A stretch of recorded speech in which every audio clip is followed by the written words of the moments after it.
We definitely like your performance when you subscribe to Men's XP. Hi guys, मैं हूं जैन और मेरे साथ है शुभम और आप देख रहे हैं old famous honest reviews quarantine edition. और इस हफ्ते हमने सोचा कि हम क्या रिव्यू करेंगे यार। ये हफ्ता बहुत ही सैड है बॉलीवुड के लिए, तो हमने डिसाइड करा कि इस हफ्ते हम कोई भी रिव्यू नहीं करेंगे। एग्जैक्टली और हम मूवी और ये सीरीज का रिव्यू तो करते ही रहेंगे हमेशा, बट हमें लगा कि ये हफ्ते हमें एक ट्रिब्यूट देना चाहिए to two of our favourite artist जो हमने इस हफ्ते जिनको खो दिया, इरफान और ऋषि कपूर। तो आज ये कोई रिव्यू एपिसोड नहीं है, ये बेसिकली ट्रिब्यूट है जहाँ पे कि हम एक जर्नी पे जाएंगे और बात करेंगे उन 5 फिल्मों की, दोनों की अलग अलग 5 फिल्में जो हमारी फेवरेट हैं। और उनकी सारी फिल्में ऑफ कोर्स अच्छी थी, बट क्योंकि एक टाइम की भी पाबंदी है हमारे पास, इसलिए हम दोनों की फिल्मों को आज इस एपिसोड में रिविजिट करेंगे, जो हमारी और आपकी, हम सबकी तरफ से एक ट्रिब्यूट होगा हमारे दोनों फेवरेट आर्टिस्ट को। Inside I am very emotional and outside I am very happy. जरा देश के लिए दौड़ा किसी ने ना पूछो, बागी बन गए तो सब इनाम जब रहे सारे। अजीब सा एहसास है मन में, अजीब। जिस रोज नया दिन निकलता है मैं वही पुराना हूँ, दुनिया वही पुरानी है, वैसे ही चली जा रही है। हर इश्क का एक वक्त होता है, वो हमारा वक्त नहीं था, पर इसका ये मतलब नहीं कि वो इश्क नहीं था। मुझे अपने इश्क पे पूरा यकीन था, पर जब इश्क के सामने खुदा झुक जाता है तो वक्त क्या है, उसे तो बदलना ही था। और अगर आप मेरी दाढ़ी और ओसामा बिन लादेन की दाढ़ी में फर्क नहीं कर पा रहे तो भी मुझे हक है मेरी सुन्नत निभाने का। बहुत ही बड़ी लॉस है ये बॉलीवुड के लिए, फिल्म इंडस्ट्री के लिए, क्योंकि इरफान खान और ऋषि कपूर साहब जैसे बड़े एक्टर्स बहुत कम आते हैं। और जैसा कि वरुण ग्रोवर ने कहा कि आने वाली नस्लें रश करेंगे कि हमने इरफान को देखा है। एग्जैक्टली और दोनों इतने ज्यादा वर्सेटाइल थे और मतलब इतना लंबा जो उनका करियर रहा है दोनों का अपना अपना, उसमें उन्होंने हर तरीके की परफॉर्मेंस हमें दी। और जब भी वो स्क्रीन पे आए थे, मतलब मैं वही डिस्कस कर रहे थे मैं और जैन की, हमारी जो लास्ट मूवी हमने थिएटर में देखी है क्वारंटीन से पहले, जो हमें पता था कि अब लॉकडाउन आने वाला है, तो लॉकडाउन से पहले की हमारी लास्ट फिल्म थी। हमने अंग्रेजी मीडियम का आखिरी रिव्यू करा था और मुझे याद है मैंने रिव्यू के एंड में बोला था कि काश इरफान साहब जल्दी से ठीक हो जाए, because it is so good to watch him on screen. और हम बस यही रिव्यू में भी बात करते कि काश ये नॉर्मल हो जाए and we get to see Irfan more often. And but I mean sad, बहुत ज्यादा छीछा लेदर आप लोग मचाते हैं सोशल मीडिया पे, which is also very sad, because अब आप लोग उनकी पुरानी ट्वीट्स डिग कर रहे हैं, उनके पुराने कॉन्ट्रोवर्सीज डिग कर रहे हैं। उन सब की जरूरत नहीं है guys, these are 2 very talented artist who have contributed a lot to Indian cinema। और सिर्फ उस पे क्यों नहीं फोकस कर सकते तुम? एग्जैक्टली मतलब अब क्या आदमी मरने से पहले क्या ये डिसाइड करे कि ठीक है यमराज एक सेकंड रुक जाओ, मैं जरा अपने ट्वीट डिलीट करता चलूं, वरना लोग बाद में मुझे इस पे ट्रोल करेंगे। किसी ऐसे जिससे हमारा कोई डायरेक्ट कांटेक्ट नहीं था, उसके जाने पे कब ऐसा फील हुआ था कि कोई अपना गया है। मतलब कुछ पोस्ट करने का मन नहीं किया, कुछ करने का मन नहीं किया। और हम क्या ही जानते भाई, हमने फिल्में देखी हैं, फिल्में हम इतने लोगों की देखते हैं, दिन में 4 बार ही देखते हैं, और वो एक कनेक्शन फील होना कि अरे यार ये तो अच्छा बंदा था, नहीं जाना चाहिए था, ये बहुत रेयरली फील होता है। ऐसा लग रहा था कि हमारे घर से कोई खत्म हो गया। And it's like Shrutapa Sikdar also said that the pain is very personal. बात शुरू करते हैं इरफान खान साहब से। आई मीन अगेन मेरे ख्याल से हिंदुस्तान के सबसे फाइनेस्ट एक्टर्स का अगर नाम लिखा जाएगा एवर, तो उसमें इरफान खान का नाम पहले पन्ने में जरूर आएगा। और बहुत इंपॉर्टेंट बात है कि Irfan Khan has represented India on a global level. अगर किसी सितारे ने बड़े बड़े डायरेक्टर्स के साथ बड़ी बड़ी फिल्मों में हॉलीवुड में काम करा, चाहे वो टॉम हैंक्स हो, चाहे वो जुरासिक पार्क हो, चाहे स्पाइडरमैन हो, Irfan Khan was our ambassador to Hollywood, और वो हमेशा उस तरह से सबसे आगे रहेंगे। एग्जैक्टली और बड़ी बात है कि इतना काम किया हॉलीवुड में और कभी फेक एक्सेंट लेके भी नहीं आए। एग्जैक्टली, वो I think that is the biggest achievement of Irfan Khan. लोग 15 दिन के वो कॉलेज एक्सचेंज प्रोग्राम में जाते हैं भाई, आके हे डूड व्हाट्स अप, उनका तुरंत एक्सेंट बदल जाता है। कुछ नहीं बदला उनका, जैसे गए, जैसे वोडाफोन की एड में देखा था, जैसे मानो या ना मानो में आते थे, वैसे अंग्रेजी मीडियम तक वैसे ही रहे। मेरे लिए the work that truly stands out where Irfan Khan outshined everybody was Maqbool. He played Miyan Maqbool, basically मेघबत का अडेप्टेशन था विशाल भारद्वाज के डायरेक्शन में, और जो ही उन्होंने आंखों से एक्टिंग करी है वो शायद ही कोई कर सकता हो। एग्जैक्टली काफी पॉपुलर मीम है कि जहाँ पे खुद उसे देखने के बाद शेक्सपियर ने बोला था कि इरफान तूने फाड़ दिया। फिल्म की कहानी बेसिकली कि एक बहुत बड़े डॉन है पंकज कपूर, उनकी बीवी का अफेयर चल रहा है इरफान खान के साथ, जो कि उनके साथ काम करते हैं, और कैसे इरफान खान अपने ही मालिक को मारते हैं। और उनके इर्द गिर्द पूरी स्टोरी बुनी गई है, जो कि अपने आप में बहुत ही फैंटास्टिक फिल्म है। और उस फिल्म के अंदर मतलब सारे लोग उस लेवल के, दीपक डोबरियाल, इरफान, पंकज कपूर, तब्बू, और उस सब के बीच भी Irfan he stands out. Another film that really stands out और जिसने उनको नेशनल अवार्ड भी दिलवाया वाज पान सिंह तोमर। बहुत ही कमाल की फिल्म जिसको तिग्मांशु धूलिया ने डायरेक्ट किया था, और ये फिल्म थी एक इंडिया के ऐसे एथलीट के ऊपर कि जो जब तक एथलीट रहा, देश के लिए दौड़ा, मेडल जीता, उसे कोई इज्जत नहीं मिली, उसके परिवार को फाइनेंशियल क्राइसिस से जूझना पड़ा, और फिर एक दिन हालात से मजबूर होके बीहड़ के इलाके में जब वो बंदूक उठा लेता है तो सारी पुलिस उसके पीछे भागने लगती है। कमाल का एक लेजेंडरी डायलॉग बोलते हैं जो आज भी और आज से आने वाले कई सालों तक कोट किया जाता रहेगा कि डकैत तो होते हैं पार्लियामेंट में, बीहड़ में तो बागी होते हैं। तिग्मांशु धूलिया और इरफान खान दोनों ने नेशनल अवार्ड जीता और बहुत ही डिजर्वेडली नेशनल अवार्ड जीता इस फिल्म के लिए। हाँ, और एक वो जो बॉलीवुड का है ना कि अगर कोई एथलीट दिखाना है तो 6 पैक एब्स, मस्कुलर, उसके अलावा भी अगर आपको एथलीट की रिप्रेजेंटेशन करनी है तो आप बॉडी लैंग्वेज से, आप अपने एटीट्यूड से कर सकते हैं, जो इरफान ने बहुत अच्छे तरीके से किया। और इनका ये जो डुओ था तिग्मांशु धूलिया और इरफान, इन्हीं ने एक और बेहद कमाल की फिल्म बनाई थी जो कि इरफान का इंडस्ट्री में फर्स्ट बिग ब्रेक भी जिसे आप कह सकते हैं, वो थी हासिल। और ये फिल्म बेस्ड थी बेसिकली नॉर्थ इंडिया की एक यूनिवर्सिटी की स्टूडेंट पॉलिटिक्स के ऊपर, जहां के इरफान नेगेटिव रोल में दिखाई देते हैं। उस वक्त उनकी एज थी 35, रियल एज, बट वो एक स्टूडेंट, लॉ फाइनल ईयर का स्टूडेंट प्ले करते हैं, और और कहीं से आपको लगते नहीं है कि ये गलत कास्टिंग हो गई है, ये बंदा इसमें जम नहीं रहा है।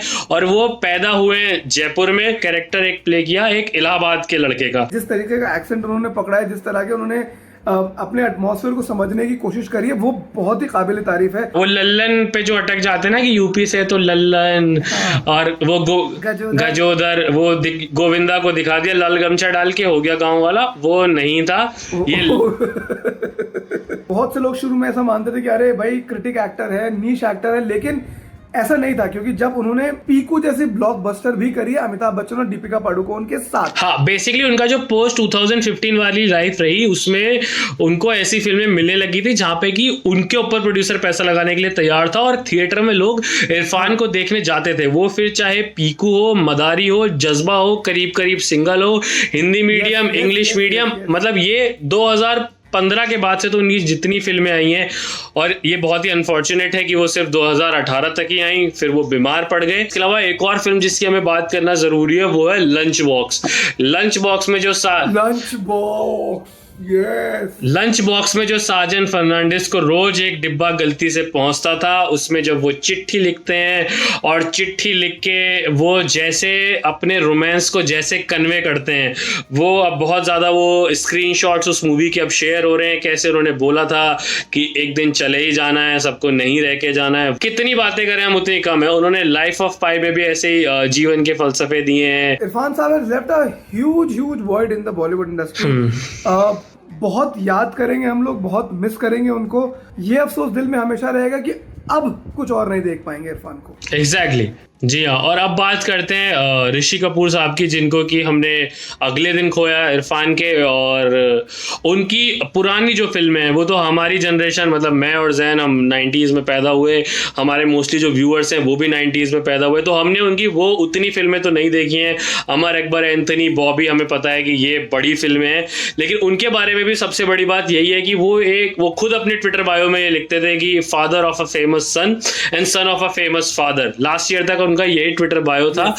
Despite from being such a फिल्मी फैमिली, ना कभी रणबीर के लिए नेपोटिज्म बोला गया, ना ही कभी ऋषि कपूर के लिए यूज किया गया। ऐसा नहीं था कि उन्होंने एक वक्त के बाद इनोवेट करना बंद कर दिया, सिर्फ बूढ़ों के रोल में आने लगे। उन्होंने हर तरह के रोल करे, लव आजकल के एक लवर बॉय से लेकर मुल्क के एक एंग्री बाप तक, उनके हर कैरेक्टर में एक अलग ग्राफ थे, अलग परिभाषाएं थी, जो कि बहुत ही मुश्किल है इस वक्त इस एज में उसको मेंटेन कर पाना। एग्जैक्टली। और इसीलिए हम उनकी जिन फिल्मों की बात करेंगे, सबसे पहले बात करेंगे 2 दूनी 4 की। 2 दूनी 4 में वो एक मिडिल क्लास स्कूल टीचर बनते हैं, जिनको की गाड़ी लेनी होती है, क्योंकि अगर घर में गाड़ी नहीं होगी तो उनकी बेटी उनकी इज्जत नहीं करेगी। उनकी बहन के घर में वो फंक्शन अटेंड करने जाएंगे तो वहां उनकी इज्जत नहीं होगी। और इस रोल के लिए मैं स्पेशली इतनी रिस्पेक्ट करता हूं उनकी, क्योंकि वो आते हैं एक ऐसी फैमिली से जहां मुझे लगता है कि उन्हें सब्जी के रेट भी नहीं पता होंगे, कि उन्हें नहीं फर्क पड़ता होगा कि महंगाई क्या होती है, EMI क्या होती है, वो इस सबसे बहुत ऊपर है।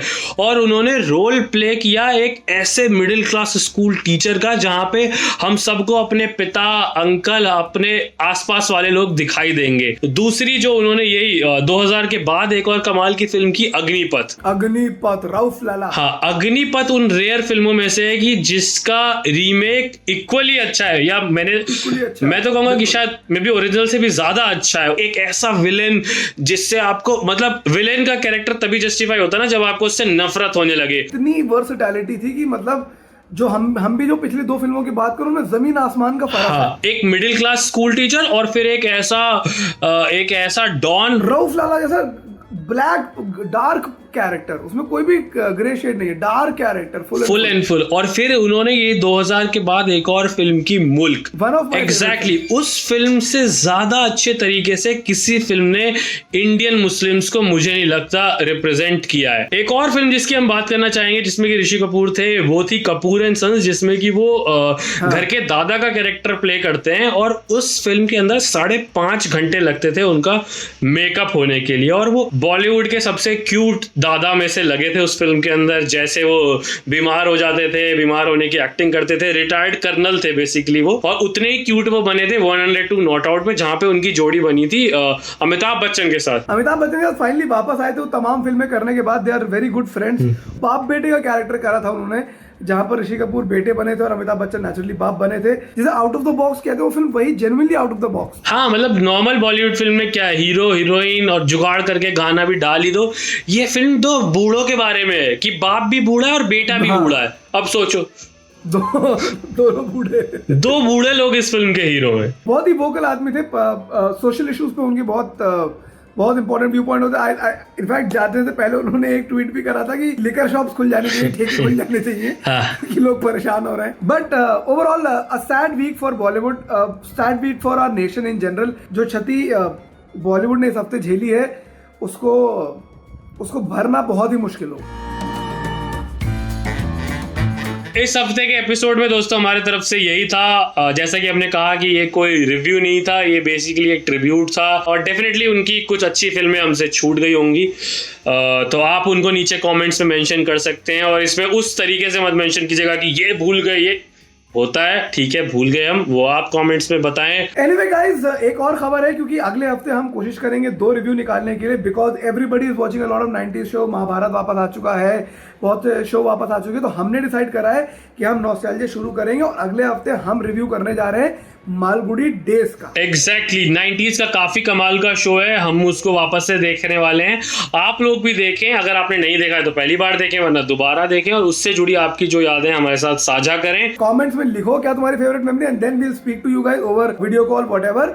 और अगर आपको नहीं पता है कहाँ है, एयरटेल एक्सट्रीम ऐप पर है, जाइए देखिए और हमें कमेंट्स में बताइए। हाँ, done. Till then stay safe, stay home. आशा करते हैं कि अगला हफ्ता इस हफ्ते जैसा दुखद नहीं रहेगा हमारे लिए। Like, comment, share, subscribe and follow us on Instagram, and let's stay cheerful. Thank you so much for watching.